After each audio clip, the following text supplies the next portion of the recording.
the young and the restless spoilers.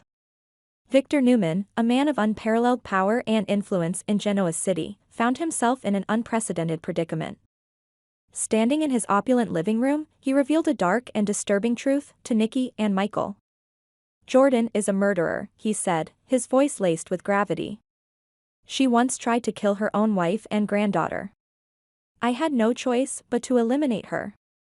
Nikki's face paled with shock, her hand clutching her chest. "Victor, are you saying?" "Yes," Victor interrupted, "I had to do it to protect our family. But now, everyone must believe she was simply arrested and sent to the place she truly belongs." Michael Baldwin, a trusted ally and skilled lawyer, was entrusted with the critical task of transporting Jordan to the police station. Despite the initial shock, he understood the gravity of the situation and the need for discretion. "I'll take her," Michael said, his voice steady despite the storm of emotions churning within him. "But be prepared for the fallout. This won't be easy."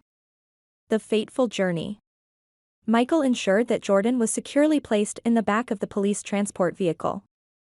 The night was dark and silent, a stark contrast to the turmoil brewing within their circle. As he drove through the deserted streets, Michael's thoughts raced. Was this really the only way?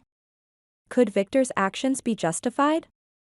Suddenly, without warning, a blinding light flooded the road ahead.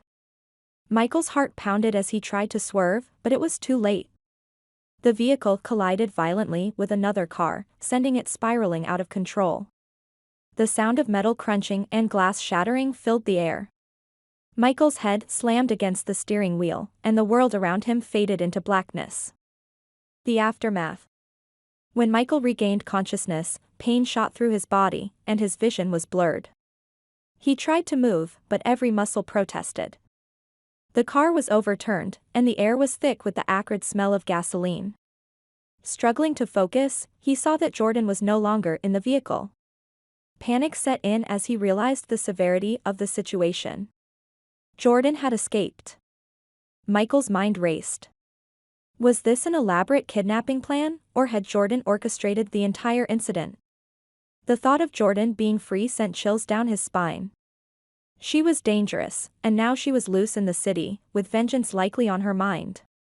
Victor's desperation. Back at the Newman mansion, Victor's anxiety was palpable.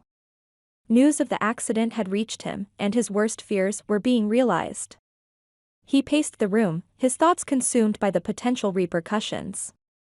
"I've unleashed a monster," he muttered to himself, feeling a rare sense of vulnerability. Nikki, standing by his side, tried to offer comfort, but her own fears mirrored his. "We need to find her before she comes after us," she said, her voice trembling. Victor nodded. "We'll mobilize all our resources. We can't let her roam free. If she gets to Michael." His words hung in the air, a grim reminder of the danger they all faced. Michael's critical condition. Meanwhile, at the hospital, Michael's condition was dire. He had lost a significant amount of blood and was in critical condition. Doctors worked tirelessly to stabilize him, but his survival was uncertain. His wife, Lauren, sat by his bedside, her face a mask of anguish. "Please, wake up," she whispered, tears streaming down her face. "I can't lose you." Lauren's pain was compounded by anger.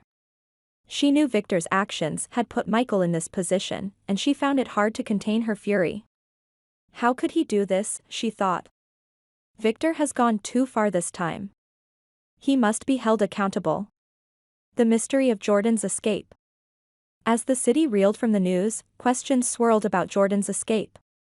Had she planned this all along? Was someone aiding her? Theories abounded, but concrete answers were elusive. Victor's network of informants and security teams scoured the city for any sign of her, but she remained elusive. Every hour that passed without finding Jordan increased the tension. Victor's paranoia grew, knowing that Jordan's retribution could come at any moment. He fortified his security, but the threat seemed omnipresent, like a shadow lurking just out of sight. A glimmer of hope. In the hospital, there was a faint glimmer of hope. Michael's condition stabilized slightly, giving doctors a cautious optimism about his chances. Lauren clung to that hope, refusing to leave his side. "You have to fight," she whispered, holding his hand tightly. "For us. For our family." Victor, feeling the weight of responsibility for Michael's condition, made a rare visit to the hospital. Standing outside Michael's room, he was met with Lauren's piercing gaze. "This is your doing, Victor," she said coldly. "If he doesn't make it, I'll never forgive you."